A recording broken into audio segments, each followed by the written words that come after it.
बहुत अच्छी कहानी है, पूरी पढ़िए और जरूर बताइएगा कैसी लगी। बिनसा शाम को अपने पति के लिए जूस बना रही थी, तभी उसकी छोटी बहन पूनम का फोन आया। बिनसा ने जल्दी से फोन रिसीव किया और कहा, मैं अभी तुझे ही याद कर रही थी। तुझे आम का जूस पसंद है ना, इसीलिए जब भी बनाती हूँ हमेशा तेरी याद आ जाती है। पर बिनसा की बहन पूनम बिल्कुल खामोश थी। जब बिनसा ने उसकी खामोशी का कारण पूछा तो पूनम की सिसकियों की आवाज बिनसा के कानों में साफ सुनाई पड़ रही थी। बिनसा बहुत घबरा गई और उसने पूनम से जोर देकर पूछा कि आखिर हुआ क्या है। तब पूनम ने डरते डरते बताना शुरू किया कि अभी मेरे मोबाइल पर किसी अनजान व्यक्ति का फोन आया था और वह मुझे कह रहा था कि वह मुझे जानता है और उसके पास मेरी कुछ फोटोज हैं और अगर मैंने उसकी बातें और शर्तें नहीं मानी तो वह उन फोटोज को इंटरनेट पर डाल देगा। तब बिनसा ने पूनम से कहा, पूनम ऐसे ही कोई गलत नंबर होगा, कोई सिरफिरा तेरे ऐसे ही मजे ले रहा होगा, तू डर मत, कुछ नहीं होगा ऐसा वैसा। तब पूनम ने घबराते हुए कहा, दीदी मुझे उस इंसान से डर नहीं लग रहा, पर मुझे उसकी बातों से बहुत डर लग रहा है। यह कहकर पूनम रोने लगी। तभी बिनसा ने कहा, तो बताना उस इंसान ने क्या कहा तुझे। तब पूनम बोली, उसने मुझे कहा है कि अगर वह मेरी फोटो इंटरनेट पर नहीं डाले तो मुझे उसकी सारी मांगे पूरी करनी होगी। उसने कहा है कि आज रात वह मेरे घर आएगा।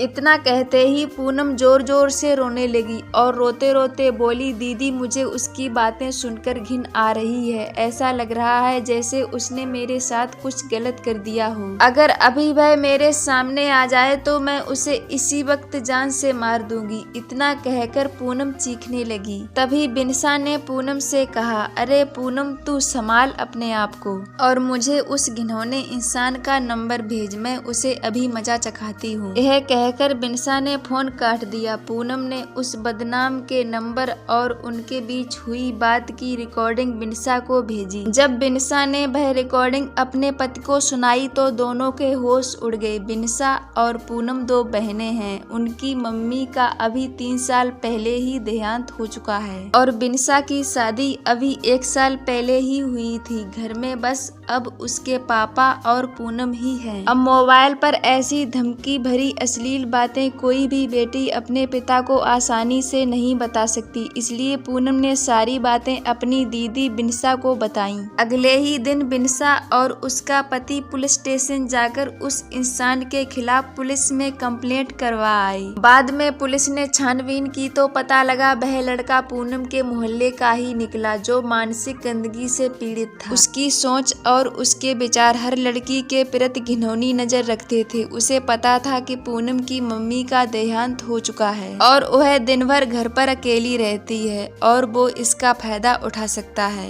और वह लड़का अपनी बुरी नजरों और घटिया बातों से पूनम की आत्मा के साथ खिलवाड़ कर रहा था। पर बाद में जब उसे पुलिस ने पकड़ लिया तो उसे जेल की सलाखों के पीछे जाना पड़ा। आज भी हमारे समाज में उस जैसे मानसिक रोगी बैठे हैं जो हजारों लड़कियों की आत्मा के साथ खिलवाड़ कर रहे हैं। इनमें से कुछ लड़कियां तो मजबूत होती हैं जो ऐसे रोगियों को अच्छा सबक सिखाती हैं और कुछ लड़कियां उनसे डर जाती हैं और उनकी मांगों को पूरा करते करते उनकी घिनौनी नजरों का शिकार बनती हैं। पर आज समय आ गया है कि ऐसे मानसिक रोगियों को हम लड़कियां ही सबक सिखा सकती हैं, इसलिए लड़कियों को उनसे डरने की बजाय उनका डटकर सामना करना चाहिए। अगर आपको हमारी हिंदी कहानी पसंद आए तो जरूर कमेंट सेक्शन में बताइएगा और ऐसी हिंदी कहानी सुनने के लिए हमारे चैनल को सब्सक्राइब कर लीजिएगा।